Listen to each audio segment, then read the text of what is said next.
I did a search, like I would search these words, and Radcliffe Creek School came up on the search. And at the top of the tab, it said head of school search. So I looked at the head of school search and I was like, I could do this. Like I had all the qualifications. And I went to my husband and I said, like, look at this amazing place. Look at someone has already done all the thinking behind, what I would love to do. And he was like, are you crazy? Like, we live in New Hampshire. And I was like, you're right. And so then I had a no good, very bad day. And I went back to him and I said, like, look at this place. Like, and he's like, fine, just apply. You won't get it. It's a national search. Well, here I sit 3 years later. The other thing is that I myself am dyslexic. So I understand the power of good teaching and good connections and having parents that support kids and know how to support them. And then my son is also dyslexic. I have 3 children, and he's my youngest, and he's really struggled in his early years with kind of reading and writing. And that's what I love about Radcliffe in general, is that we're more than just kind of a typical independent school, because our mission is to give back and serve as many families and kids as we can. And that's why, we don't have a lot of frills here, but we have a lot of heart, and we have a lot of talented teachers and, connected families. And that means everything, especially in a pandemic. It's been such a hard year, but in general, it hasn't been a hard year for Radcliffe. We've actually thrived in the middle of it because we're so fluid and flexible, and we do think out of the box all the time. So for us to kind of shift our model a little bit and to create these things wasn't a big deal for our teachers, and really wasn't a big deal for our kids and our families, and that's felt really, really powerful. So I think that what we know about neuroscience is that everybody's different. If we do intellectual testing on all of us, we'll see that people have strengths and people have weaknesses. And sometimes those strengths and weaknesses are more, obvious in the testing. And what we know is that under IDA, which is the federal laws for special education, children, in order to receive services and have an individualized education plan, they have got to be identified with a disability. And there are different categories of the disability. So there's specific, learning disability, which is things like reading disabilities, math disabilities. Those fall under there. There's other health impairment, which would be something like attention deficit disorder. Those things. So in order to reach that point, children have to fail. They have to, they have got to be, unsuccessful in their classrooms, to get this individualized help. And my thought is always, what's critical for some kids at that moment is good for everybody.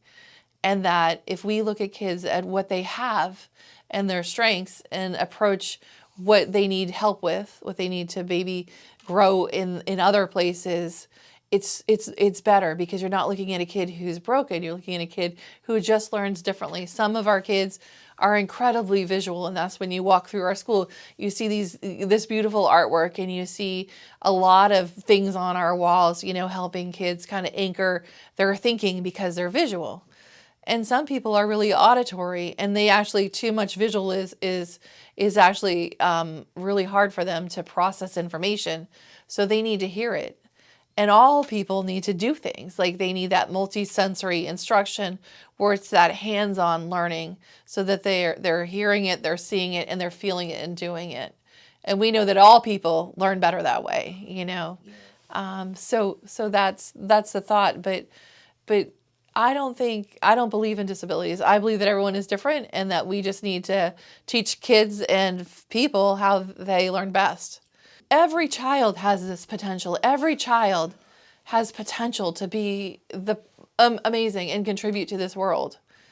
And when we look at them, it's saying, well, what they're not, how terrible is that? That, well, this, they don't have this, and they're disabled. And then you have all these people that are working so hard on what's broken, and they're taking them out of the classroom, and they're working on what's broken, but it never actualizes easily into a general thought of actually, just because I struggle with decoding doesn't mean that I actually have really strong problem solving strengths, and I have really high comprehension, and I can give back to this world because of that, I think I read last night, and I'm so sorry because I can't quote the exact study, but I think it was through Harvard, that like 35% of entrepreneurs are dyslexic.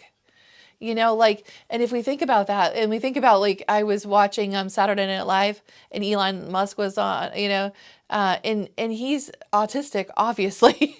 Like, there is so much that we can do with these kids and this population if we look at their strengths and we nurture them, because these guys are amazing. They're the ones that are going to help us if, God forbid, we have another pandemic. They're the problem solvers of our future. And that's why I'm so glad for the 55 kids that are here this year, and the kids that have been able to be here for the last 25 years, because they've had that. They know that as they approach high school, that we give them the skills, right? Because people need to feel connected, they need to feel competent, and they need to feel confident. And I think it kind of goes in that order. When you're with people that care about you and know your strengths and your passions, and you know that you can trust them to make, those mistakes, and to take risks, because that's what we learn, right? Is when we make those risks and stuff, then you make progress. And then when you have the competency, because you've taken the risks and you've learned the skills and the techniques and the strategies to overcome your adversities, then the next step is you have the confidence and you carry yourself higher, your chin is up, and you can advocate for yourself. Hey, teacher, this is how I learned best. Could you please write, that on the board for me? Or could you just say that again? Those kinds of things are really important as a human.